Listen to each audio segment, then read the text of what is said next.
እንዴት ናችሁ ውድ ቤተሰቦቻችን? ፉአድ ባህሩ የዩቲዩብ ቻናል ላይ ትገኛላችሁ። ስለምታደምጡን ስለምትከታተሉን እጅጉን ከልብ አድርገን ነው የምናመሰግነው። በዛሬ ፕሮግራማችንም እንደተለመደው የተለያዩ ርዕሰ ጉዳዮችን እናነሳለን። በተለይ ትልልቆቹ የአውሮፓ ክለቦች በዝውውር ጉዳይ ላይ በቀጣዮቹ የዝውውር መስኮቶች ምን አቀዱ፣ ምንስ እያሰቡ ነው፣ እንዴትስ ቡድናቸውን ለማጠናከር እያለሙ ነው የሚሉትን ጉዳዮች በትልቁ እንመለከታለን። ምክንያቱም በዚህ የክረምት ተጫዋቾች የዝውውር መስኮት ራሳቸውን ሳያጠናክሩ የተዘጋባቸው የክረምት ተጫዋቾች የዝውውር መስኮት የነበሩ ክለቦች አሉ።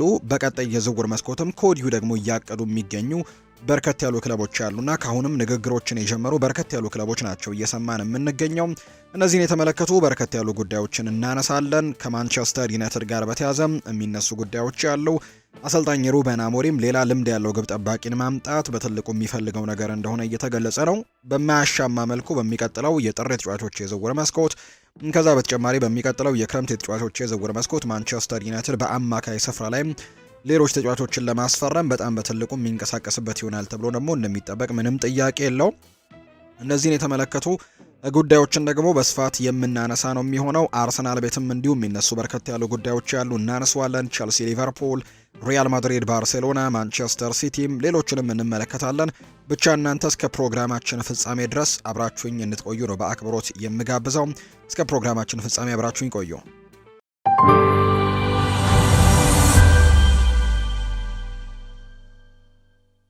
ማንቸስተር ዩናይትድ በነፃ ዝውውር ሊገኝ የሚችለውን ልምድ ያለውን ግብ ጠባቂ ለማስፈረም አቅዶ ጨርሷል። የማንቸስተር ዩናይትድ የግብ ጠባቂ ክፍል አሁንም ከፍተኛ ትኩረት የሚሰጠው ቦታ እንደሆነ ይታመናል። በዚህ የውድድር ዘመን የቡድናቸው የመጨረሻ የተከላካይ መስመር በብዙ አይነት እንግዲህ ብቃት እያስቸገረ በመሆኑ ማንቸስተር ዩናይትድ አስቀድሞ መፍትሄዎችን ለመፈለግም እየተመለከቱ ነው የሚገኙት። ምንም እንኳን ክለቡ ከሮያል አንትወርፕ ወጣቱን ግብ ጠባቂ ሴኔ ላሜንስን በዝውውር መስኮቱ ማብቂያ ቀን ላይ ቢያስፈርምም ዩናይትድ ለሱ የሚሰጠውን ግምት ለወደፊት ተስፋ እንጂ አሁን ላይ ቋሚ የመሆን ወይም ደግሞ አሁን በቅርብ ጊዜ ይሆናል ተብሎ አይታሰብም። ለአሁን ሳይሆን ለወደፊቱ በጣም ተስፈኛ ተጫዋች አድርገው ነው የሚመለከቱት። እንደ ቶክ ስፖርት ዘገባ ከሆነ ዩናይትድ በ2026 እንደ ዋና ዝውውር ሊፈጽመው የሚችለው ማይክ ሜኞ የተባለውን የኤሲ ሚላን ግብ ጠባቂን በንቃት እየተከታተለ ሲሆን ይህም ደግሞ ልምድና ጥራት ባለው ተጫዋች ቦታውን ለማጠናከርም ትልቅ ፉክክርን ያደርጋል ተብሎ እንደሚጠበቅ ነው መረጃዎች እየወጡ የሚገኙት። ማንቸስተር ዩናይትዶች ትኩረቱን በሚቀጥለው ክረምት ሊያልቅ የሚችለውን የኤሲ ሚላኑን ማይክ ሜኞን ለማስፈረም ትልቅ ፍላጎት እንዳላቸው ይነገራል። ፈረንሳዊው ግብ ጠባቂም ዩናይትድ ከሚፈልጋቸው መስፈርቶች ብዙዎቹን ስለሚያሟላ ተስማማኝ አማራጭ ሆኖ ይታያል ተብሎ ነው የሚታሰበው። ፈረንሳዊው ግብ ጠባቂ በጥሩ እንግዲህ በእግሩ የመጫወት ክህሎት እንዳለው ይነገራል። ከፍተኛ የሆነ ኳስ የማቀበል ጥሩ ፐርሰንቶችም አሉት። ትክክለኛ ኳስ በማቀበልም በጣም ጥሩ ቁጥሮች ያሉት አሰልጣኝ ሩበን አሞሪምም በኦልድ ትራፎርድ የሚፈልጉት ከፍ ያለ የኳሶችን የመመለስ አቅምም እንዳለው ጭምር ነው የሚነገረው። የማይክ ሜኞ ደግሞ አሁን ላይ ወደ በነፃ ዝውውር የሚለቅበት እድል መገኘቱ ለማንቸስተር ዩናይትድ በትልቁ የሚመለከቱት እድል እንደሆነ እየተገለጸ ነው። አልታይ ባይንደር የማንቸስተር ዩናይትድ የመጀመሪያ ግብ ጠባቂ ቢሆንም የእሱ ብቃት ግን ክትትል ስር ይወድቋል። ግብ ጠባቂው በሳጥን ውስጥ የበላይነትን ለማሳየት ሲቸገር የነበረ ሲሆን በተለይ የቆሙ ኳሶችን በአግባቡ የመከላከል ችግር እንዳለበትም እየተመለከትን ነው የምንገኘው። ዩናይትድ አስቀድሞ ማይክ ሜኞን ለማስፈረም ማሰበው አልታይ ባይንደር ወይም ሴኔ ላሜንስ ለረጅም ጊዜ የቡድኑን ሸክም ሊሸከሙ እንደሚችሉ ሙሉ በሙሉ እምነት እንደሌለው የሚያሳይ ነው። ይህም ደግሞ አሰልጣኝ ሩበን አሞሪምና የክለቡ አመራሮች የግብ ጠባቂውን ቦታ ማጠናከር ቅድሚያ የሚሰጡት ጉዳይ እንደሆነ አድርገው እንዲመለከቱት ያደርጋል ተብሎ እንደሚታሰብ ነው መረጃው የወጣው። እንደ ፉትቦል ኢንሳይደር ዘገባ ከሆነ ሊድስ ዩናይትድ በጥር ወር ድርብ ዝውውርን ለማድረግ ወይም ሁለት ዝውውሮችን ለማድረግ እቅድ አለው። ይህም ደግሞ አንድ የክንፍ ተጫዋችና አንድ የአጥቂ አማካይ ለማስፈረም ነው እየተዘጋጀ የሚገኘው። ዳንኤል ፈርከና የቡድኑ አባላት እነዚህን ሁለት ቦታዎች በጥር የዝውውር መስኮት ለማጠናከርም ቅድሚያ ይሰጣሉ ተብሏል። በክረምቱ ወቅትም ሊድስ ዩናይትድ ዶሚኒክ ካልቨር ልዊንንና ሻን ሎንግስታፍን ጨምሮ ሌሎች ተጫዋቾችን ያስፈርሟል። ነገር ግን ቡድኑ አሁንም ጉዳቶች፣ ድካሞች፣ የብቃት መውረድ ሲከሰት ለመመለስ ደግሞ የሚያስፈልገውን የአጥቂ ጥልቀትም እንደጎደለው ለይቶ አውቋል። የክንፍ እንዲሁ ደግሞ የአጥቂ አማካይ ሚናዎችን ማሻሻል የሚያስፈልጋቸው እንደሆነ በግልጽ ይታያል። ይህም የተከላካይ አቅምንም የሚዘረጋ እድሎችንም የሚፈጥር ወይም የተጨናነቁ አካባቢዎችንም እንግዲህ የተጨናነቁ ሲሆኑ ወይም ደግሞ ዝግት አድርገው ለሚጫወቱ ቡድኖችም የማስከፈት አቅም ያላቸውን ፓሶች ማድረግ የሚችል ተጫዋችን ማምጣት ይፈልጋሉ። ሌላው ምክንያት ውህደት ነው። አዲስ ተጫዋቾች በተለይም በአጥቂ ሚናዎች ውስጥ ለመቀላቀል ጊዜ ያስፈልጋቸዋል። ከጅምሩ ጥሩ ብቃትን የሚያሳይ ተጫዋች ከመጥቀም ይልቅ የበለጠ ጉዳት ሊደርስ ይችላል። ሊድስ ዩናይትድ ምክንያታዊ እቅድን እያወጣ ነው። በጥር ወር ቁልፍ በሆነ የአጥቂ ቦታዎች ላይ ማሻሻያዎችን ማድረግ ዘወትር ከሚኖረው ጭንቀት ለመዳንም ከፈለጉ በጣም በትልቁ ብልሃትነት እንደሆነ ይነገራል። የክንፍ ተጫዋችና አጥቂ አማካይ የማምጣት ፍላጎት ለክለቡ ምን ያክል እየሰራ እንደሆነና ጉድለቶችም የቱ ጋር እንዳሉ እንደሚያሳይ ነው የሚነገረው። እነዚህ ዝውውሮች ከደረሱ በኋላ እንግዲህ በጥሩ ሁኔታ እየተጫወቱ ከሆነ ሊድስ ዩናይትድ ከወራጅ ቀጠና ራሱን ማራቅና በትልቁ ደግሞ ተፎካካሪ ለመሆንም እድሎችን ይሰጡታል ተብሎ እንደሚታሰብ ነው መረጃው እየወጣ የሚገኘው። የኒውካስል ዩናይትዱ አሰልጣኝ ኤዲ ሃው በክረምቱ የዝውውር መስኮት የተፈረመው የዩኤን ዊሳ ጋር የተያዘ እንግዲህ መረጃን አንዳንድ ነገሮች እንዳላቸው ይናገራሉ። ማክፓይሶቹ የኮንጎን ብሔራዊ ቡድን ተጫዋች ከብሬንትፈርድ በክረምቱ የተጫዋቾች የዝውውር መስኮት ሊዘጋ ሲል የለቀቀውን አሌክዛንደር ኢሳክን ለመተካትም አስፈርመውታል። አሌክዛንደር ኢሳክ ወደ ሊቨርፑል ሲሄድ ኒውካስል ዊሳንና ኒክ ቮልትማደን ለማስፈረምም ምላሽ ሰጥተዋል። ሆኖም ግን ዊሳ እስካሁን ድረስ በኤዲ ሃው ቡድን ውስጥም መጀመሪያ ያልቻለው የአካል ብቃት ችግሮች ስላሉበት ነው። ይህም በሴንት ጄምስስ ፓርክ ደግሞ ስጋት እንደፈጠረን የተነገረው። እንደ ዘገባዎች ከሆነ ኒውካስል ዩኤን ዊሳን በጨዋታዎቻቸው ውስጥም ለመጠቀም ገና ብዙ ጊዜ ሊወስድ እንደሚችል ስጋት አድሮበታል። ዊሳ ባለፈው የውድድር ዘመን በብሬንትፈርድ እጅግ በጣም ጥሩ ሆኖ የነበረ ሲሆን ይህም ኒውካስል በዚህ ክረምት እሱን ለማስፈረም 55 ሚሊዮን ፓውንድ እንዲከፍልም አድርጎታል። ነገር ግን የ29 ዓመቱ ተጫዋች የአካል ብቃት ችግሮችን ይዞ የመጣ ይመስላል። እናም ወደ ሜዳ መቼ እንደሚመለስ ደግሞ ስጋቶች አሉ። ኒውካስል ዩናይትዶች ዩኤን ዊሳን ለመምረጥም ዝግጁ እንደሆኑ እስከ ጥቅምት ወርም ዓለም አቀፍ የእረፍት ጊዜ ማብቂያ ድረስ መጠበቅ ሊኖርበት ይችላል። ኤዲ ሃው በቅርቡ ባደረጉት ቃለ ምልልስም ዩኤን ዊሳ በሚቀጥለው ዓለም አቀፍ የእረፍት ጊዜ ለኮንጎ ብሔራዊ ቡድን የመመረጥ እድሉ አነስተኛ መሆኑ ነው እየተገለጸ የሚገኘው። በቪላ ፓርክ ውስጥ ቅራኔ የፈጠረ ነገር አለ። በቅርብ ጊዜ እንግዲህ በተደረገው ነገር ባለፉት ስኬቶች መካከል አስተን ቪላ አሁንም ባለው ውጥረት ምክንያት የቡድን ውስጥ አለመረጋጋት እንዳለ ነው የሚነገረው። አንድ ጊዜ ክለቡ ወደ አውሮፓ ውድድር መልሶ በመምራት የተመሰገነው አሰልጣኝ ኡናይ ኤምሪ አሁን ከትዕይንቱ ጀርባ ደግሞ ከባድ አለመግባባት እየገጠመው እንዳለ ነው የተነገረው። ቪላ የፕሪሚየር ሊግ የውድድር ዘመንን አዝጋሚ በሆነ ሁኔታ ነው የጀመሩት። እንግዲህ አራት አንጋፋ ተጫዋቾቻቸው በኡናይ ኤምሪ ላይ ያላቸውን እምነት እንዳጡ ነው ዘገባዎች የሚያሳዩት። እንደ ቪላ ኒውስ ዘገባ ከሆነ አራት የአስተን ቪላ ኮከቦች የሆኑት ኦሌ ዋትኪንስ፣ ሞርጋን ሮጀርስ፣ ኤሚ ማርቲኔስ እና ታይሮን ሚንግስ ከኡናይ ኤምሪ ጋር እንደተኳረፉ የሚያሳዩ መረጃዎች እየወጡ ነው። ቅሬታቸው በቅርብ ጊዜ በተደረጉ ጨዋታዎች ላይ ከሚታዩ የውሳኔ አሰጣጥ ችግሮች፣ የተጫዋቾች ምርጫና ግልጸኝነት ከማጣት የመነጨ ነው የሚመስለው። ቪላ በውድድር ዘመኑ በመጀመሪያዎቹ 5 የፕሪሚየር ሊግ ጨዋታዎች ላይ 1 ጎል ብቻ በማስቆጠር ባለፉት 3 አስርተ ዓመታት ውስጥ ካስመዘገባቸው መጥፎ ጅምሮች አንደኛውን ነው እያስመዘገበ የሚገኘው። ምንም እንኳን ኡናይ ኤምሪ በቅርብ ጊዜ የክለቡ እድልን ቀይሮ ወደ ቻምፒየንስ ሊግ ቢያመራም በዚህ የውድድር ዘመን ጅማሬያቸው ግን አስከፊ ነበር። እናም በፕሪሚየር ሊግ ውስጥም በጣም ተፎካካሪ ከሆኑት ቡድኖችም አንዱ የነበረው ቡድን አሁን ላይ ነጥቦችን እንግዲህ ለማግኘት እየተቸገረና ወራጅ ቀጠና ውስጥም የተቀመጠ ቡድን አድርጎታል። አስተን ቪላ ከትዕይንቱ ጀርባ ተጽዕኖ ፈጣሪ የነበረው የዝውውር ኃላፊ ሞንቺን ማሰናበቱ በክለቡ አቅጣጫ ላይ አለመረጋጋት እየፈጠረ እንደሆነ ነው የሚታመነው። ሞንቺ ከኡናይ ኤምሪ ጋር ጠንካራ የሥራ ግንኙነት የነበረው ሲሆን አሁን ደግሞ በጣም አስፈላጊ አጋሩ ከክለቡ በመውጣቱ የኤምሪ ቦታ ይበልጥ ተዳክሟል። የአንድ አሰልጣኝ ከዋና ተጫዋቾች ጋር ያለው ግንኙነት ሲበላሽ የሚያስከትለው መዘዝ ከባድ እንደሆነ ይታወቃል። በዋና ተጫዋቾች መካከል ያለው ቅሬታ የአጭር ጊዜ አለመግባባት ብቻ ሳይሆን በክለብ ውስጥም ጥልቅ ክፍፍልም ሊፈጥር እንደሚችል ነው የተነገረው። ኤሚ ማርቲኔዝ በዚህ ክረምት ከክለቡ ለመልቀቅ ሲፈልግ የነበረ ሲሆን በአዲስ ፈተና ውስጥ መግባትም እንደሚፈልግ በሰፊው ተናግሮ ነበር። ኦሌ ዋትኪንስ ባለፈው የውድድር ዘመን በቻምፒየንስ ሊግ ወሳኝ ጨዋታዎች ላይ በተጫዋችነት ከኤምሪ ጋር በተቃራኒ ለክለቡ በውሰት የተቀላቀለውን ማርከስ ራሽፎርድን እንዲመርጥ አድርጎታልና ታይሮ ሚንግስና ሞርጋን ሮጀርስም ለቪላ ቡድን አስፈላጊ አባላት ሲሆኑ የኡናይ ኤምሪ ውሳኔ አሰጣጥ አጠያያቂ እንደሆነ ከሌሎች ተጫዋቾች ጋር እንዲስማሙ ያደርጋቸዋል። አንድ ጊዜ እንግዲህ የተረጋጋ የነበረው የኡናይ ኤምሪ ቦታ አሁን ላይ በቀላሉ ሊናድ የሚችል ሆኗል። በሜዳ ላይ ያለው የቪላ መውደቅ ከአራቱ አንጋፋ ተጫዋቾች ቅሬታ ጋር ተዳምሮ ለስፔናዊው አሰልጣኝ አስቸጋሪ ጊዜን እያሳለፈ እንደሆነ እንዲያሳዩ አድርጓል ነው እየተባለ የሚገኘው። ኒውካስል ዩናይትድ እና አስተን ቪላ የቡንደስሊጋውን ኮከብ በጥር ለማስፈረም እያሰቡ ነው።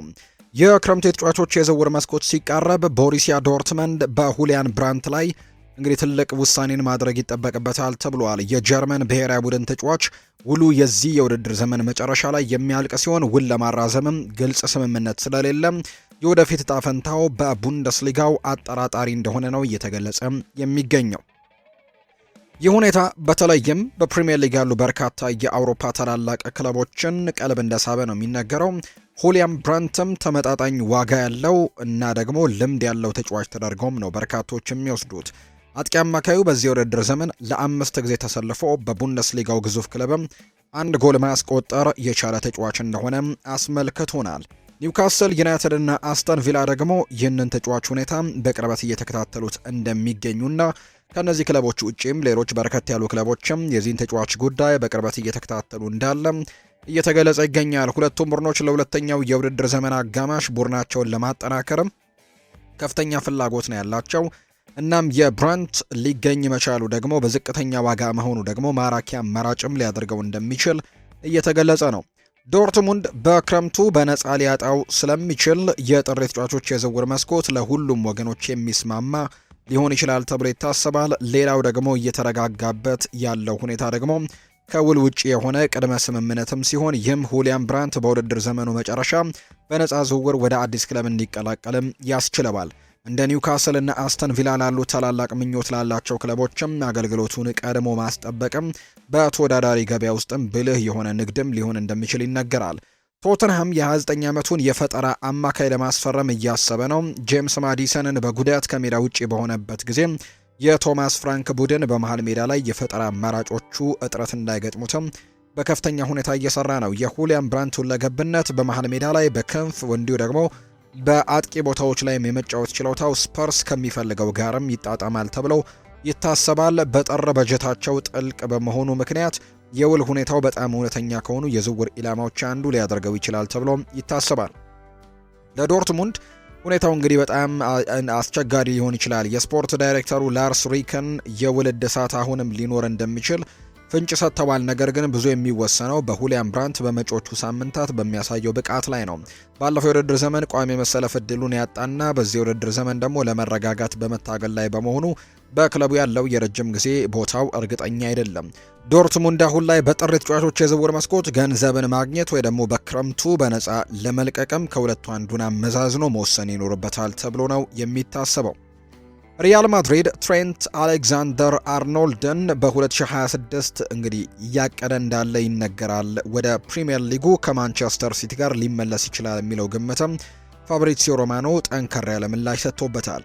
የ26 ዓመቱ ተጫዋች በክረምቱ ከልጅነት ክለቡ ሊቨርፑል ጋር የነበረው ውል ካለቀ በኋላ ወደ ቤርናቢው የተዘዋወረ ሲሆን ለወራት ሲጠበቅ የነበረውንም ግምት አረጋግጦታል። በዓለም ላይ ካሉ ምርጥ የመስመር ተመላላሾች አንደኛው ተብሎ ስሙ እንደተሰየመ ይታወቃልና በሊቨርፑል ክለብ ውስጥ ማደጉ ደግሞ አሌክዛንደር አርኖልድ በነፃ ዝውውር ክለቡን ለቆ መውጣቱ ለበርካቶችም እንግዳ ነገር እንደሆነ ይታወቃል። ሪያል ማድሪድ ተጫዋቹን ለክለቦች የዓለም ዋንጫ እንደሚፈልገው ከወሰነ በኋላ ሊቨርፑል ከዝውውሩ 10 ሚሊዮን ዩሮ ማግኘቱ ቢታወቅም በቤርናቢው የህይወቱ 10 ጨዋታዎችን ብቻ ከተከናወነ በኋላ ነገሮች አስከፊ አቅጣጫን እንዲያዙ ተዘግበዋል። ምርጥ ብቃቱን ለማሳየት በመቸገሩና የመገናኛ ብዙሃንም የመከላከል ብቃቱን በመጠየቅ ሪያል ማድሪድ የእንግሊዝ ብሔራዊ ቡድን ተጫዋች ለማስፈረም መወሰኑ ተጸጽቶ ሊሸጠው እንደሚችልና ማንቸስተር ሲቲም ሊሄድባቸው የሚችላቸው ክለቦች መካከል አንደኛው እንደሆነ እየገለጹ ነው። ከዚህ የባሰ ተጫዋቹ የጉልበት ጅማት ጉዳት ደርሶበት እስከ 6 ሳምንታትም ከሜዳ ውጪ ሊሆን በመቻሉ በስፔን ያለው አዲሱ ህይወቱ በጣም ከባድ እንዲሆን አድርጎበታል። ሆኖም ግን የዝውውር ጋዜጠኛ ፋብሪዚዮ ሮማኖ እንደተናገረው ከሆነ አሌክዛንደር አርኖልድ ለሽያጭ ሊቀርብ ይችላል የሚለውን ግምት በፍጥነት ውድቅ ያደረገ ሲሆን በዩቲዩብ ቻናሉ ላይም ብቃቱን እንደሚያገኝ እርግጠኛ መሆኑን ጭምር ነው የተናገረው። ስለ ትሬንት አሌክዛንደር አርኖልድ እና በሪያል ማድሪድ ስላለው መጥፎ ጅምር ብዙ መልእክቶችን አይቻለው። እኔ ላረጋግጥላችሁ የምችለው ሪያል ማድሪድ በትሬንት እንደ ባለሙያ እንደ ጥራት ያለው ተጫዋችና በነፃ ወኪልነትን በማስፈረማቸው ባደረጉት ኢንቨስትመንት በጣም ደስተኛ መሆናቸው ነው። አሌክዛንደር አርኖልድ በመላመድ ላይ ተቸግሯል፣ ነገር ግን ሪያል ማድሪድ አሁንም ያምንበታል። ፋብሪዚዮ ሮማኖ አሌክዛንደር አርኖልድ መጥፎ ጅምር አለው ቢባልም በቅርቡ ግን በላሊጋ ብቃቱን እንደሚያገኝም አጥብቆ ነው የተናገረው። በግልጽ ጅምሩ ሊረሳ የማይችል ሊሆን ይችላል። ተጎድቶም ነበር። ስለዚህም ትሬንት ቶሎ እንዲያገግም እመኝለታለሁ። ነገር ግን ውስጣዊ በሆነ መልኩ ሪያል ማድሪድ በተወሰኑ ጨዋታዎች ምክንያት በትሬንት ላይ ያላቸው አስተሳሰብ እንዳልተቀየረም ልነግራችሁ እችላለሁ። ተጫዋቹ ወደ አዲስ ሊግና አዲስ ሀገር ሲሄድ የመላመድ ሂደት እንደሚጠብቁ ታምኗል። አዲስ ከተማ ነው፣ አዲስ ህይወት ነው፣ አዲስ ቋንቋ ነው። የተለየ የግፊት ደረጃ የሚጠይቀውን አዲሱን ክለብ እየለመደው ነው። ስለዚህ ብዙ ነገሮች እየተከናወኑ ነው። ነገር ግን ሪያል ማድሪድ በትሬንት ላይ ያላቸው አመለካከትን ግን አልቀየሩም። ትሬንትን ይወዱታል። እናም ትሬንት በአሁኑና በወደፊቱ በሱ ላይም አስፈላጊ ተጫዋች እንደሚሆንም እርግጠኞች ናቸው። ስለዚህም ስሜቱ ይሄ ነው። እናም ለትሬንት አሌክዛንደር አርኖልድ ያለው ነገርም ይሄ ነው ሲል ይናገራል። አሌክዛንደር አርኖልድ ራሱም ሊቨርፑልን መልቀቅ በህይወቱ በጣም ከባድ ውሳኔዎች መካከል አንደኛው እንደሆነ ያምናል። ሊቨርፑል ቤት ነው፣ ማንነቴን የሰራልኝ ክለብ ነው። ነገር ግን ማድሪድ ትክክለኛው ጊዜ ነው፣ ትክክለኛ ዝውውርም መስሎ ተሰማኝ። ማድሪድ ስለመጫወት ሲጠይቀኝ አሌክዛንደር አርኖልድ በእርግጠኝነትም ፈተና ነበር፣ ነገር ግን እኔ የምቀበለው ፈተና ነው ሲልም ጭምር ተናግሮ ነበር። በቤርናቢው በጣም ትልቅ ቦታ ነው፣ የማሊያው ክብደትም ይሰማሃል ሲል ጭምር ተናግሮ እንደነበር የሚታወስ ነው። ሊቨርፑል የአትሌቲኮ ማድሪዱን አጥቂ የሆነውን ሁሊያን አልቫሬዝን ለማስፈረም ከባርሴሎና ቀድሞ እየመራ ነው ተብሏል። በፌጂያ ዘገባ መሰረት ሊቨርፑልም ሆነ ባርሴሎና አርጀንቲናዊውን አጥቂ ለማስፈረም ፍላጎት አላቸው። ነገር ግን ሊቨርፑል ተጫዋቹን ማስፈረም በተሻለ አቋም ላይ እንደሚገኝ ነው የተገለጸው።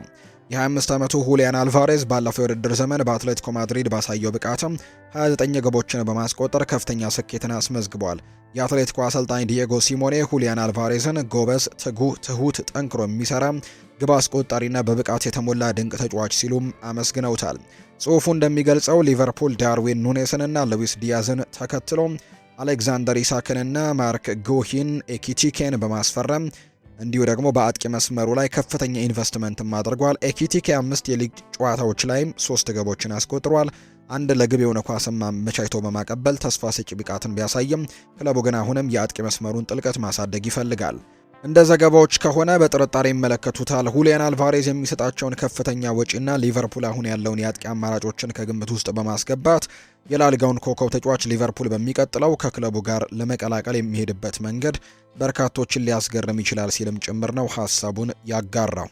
በ2025-26 የውድድር ዘመን መጀመሪያ ላይ ባሳየው አሳዛኝ አፈጻጸም በሩበን አሞሪም ላይ ያለው ጫና እየጨመረ በመምጣቱ የማንቸስተር ዩናይትድ አመራሮች ምናልባት ለውጥን የሚያስቡ ከሆነ አማራጮች እንዳሏቸው እየተነገረ ነው። በስፖርት ድረገጹ ፉትቦል ኢንሳይደር ዘገባ መሰረትም በቅርብ ሳምንታት ውስጥ ውጤቶች ካልተሻሻሉ ክለቡ አማራጮችን ክፍት ለሚያደርግ እንደሚሆን እየተነገረ ነው። በክረምቱ የዝውውር መስኮት ከፍተኛ ወጪን ካደረጉ በኋላ ማንቸስተር ዩናይትዶች በዚህ የውድድር ዘመን የሚጠበቅባቸውን ውጤት ማምጣት አልቻሉም። ምንም እንኳን የዩናይትድ የቅርብ ጊዜ ውጤት ከቼልሲ ጋር 2-1 ያሸነፉበት ጨዋታ በክለቡ ዙሪያ ያለውን ስሜት ትንሽ ቢቀይርም ችግሮቹ ግን አሁንም እንደቀጠሉ ናቸው። አዲሱ ፈራሚ ቤንጃሚን ሼስኮ እስካሁን በዚህ የውድድር ዘመን ጎል ማስቆጠር አልቻለም።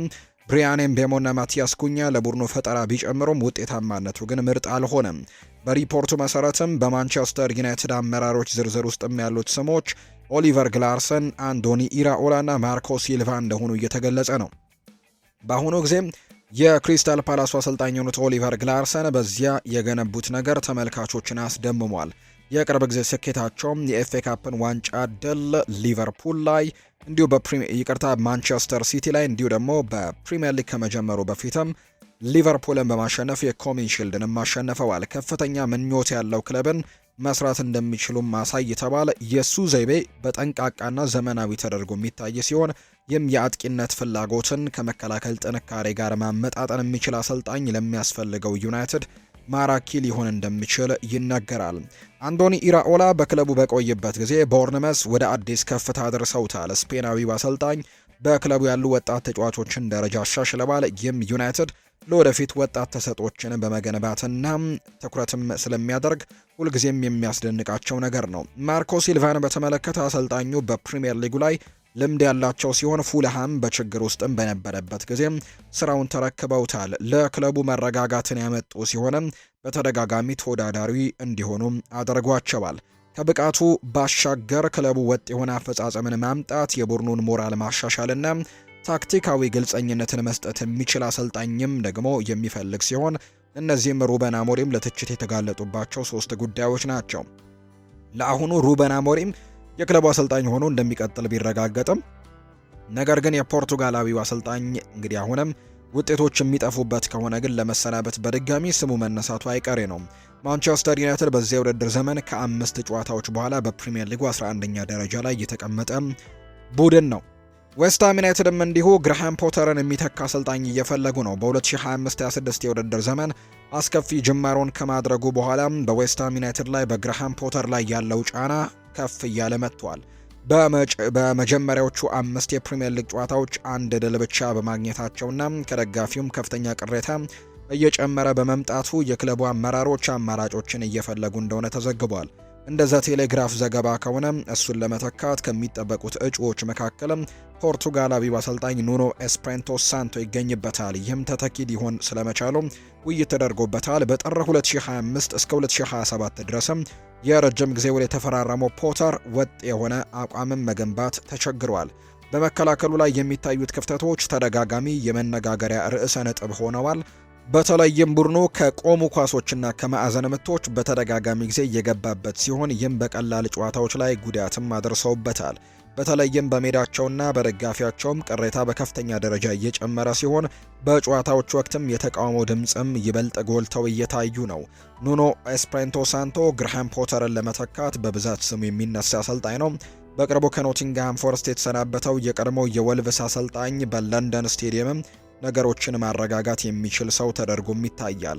ከዚህ ቀደም በፕሪሚየር ሊግ የሰራ መሆኑና በአሁኑ ሰዓትም ክለብ የሌለው መሆኑ በአሰልጣኝ ውይይት ውስጥም ቅድሚያ እንዲሰጠው አድርጎታል። ሌላው አማራጭ ደግሞ ከ2015 እስከ 2017 ክለቡን በያዘበት ጊዜ ወደ አውሮፓ ውድድር የሚያመራው የቀድሞው የክለቡ አሰልጣኝ ስላቨን ቢሊች ነው። ከክለቡ ጋር ከባህሉና ከደጋፊዎቹ ምን ማለት እንደሆነ ማወቁ ተወዳጅ እጩና ለአጭር ጊዜ ደግሞ መፍትሄ ሊሆን ይችላል።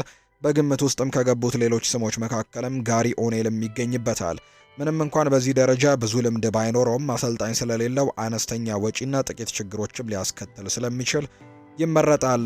እንግዲህ ጥርጣሬዎች እየጨመሩ ቢመጡም ግራሃም ፖተር ነገሮችን መቀየር እንደሚችል እምነት አለው።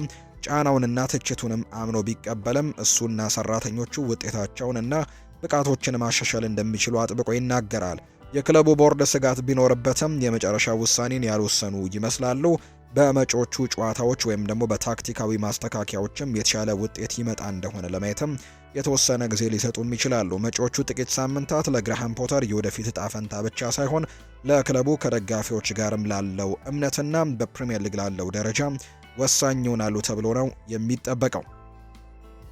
የኒውካስል ዩናይትድ አማካይ ሳንድሮ ቶናሊ ለዩቬንቱስ ዋነኛ ኢላማ ሆኖ ብቅ ብሏል። ሪፖርቶች የሴሪኤውን ግዙፍ ክለብ ለ25 ዓመቱ ተጫዋችም ትልቅ ዝውውር እያዘጋጀ መሆኑን ያሳያሉ። ጣሊያናዊው ተጫዋች በሴንት ጄምስስ ፓርክ መድመቁን ሲቀጥል በጣሊያን የስፖርት ድረገጽም ካልቺዮ መርካቶ መሰረት ዩቬንቱስ በመሃል ሜዳው ዋና ኢላማ አድርጎ እንደሚመለከተው ነው መረጃዎች እያሳዩ አሁን ላይ በስፋት የሚገኙት። ዩቬንቱስ የመሃል ሜዳው ዋና ኢላማም አድርጎ እንደሚመለከተው ነው የተገለጸው። እናም በጥር ወይም በሚቀጥለው ክረምት ጥያቄ ሊያቀርቡ እንደሚችል መረጃዎች በትልቁ እየወጡ ይገኛሉ።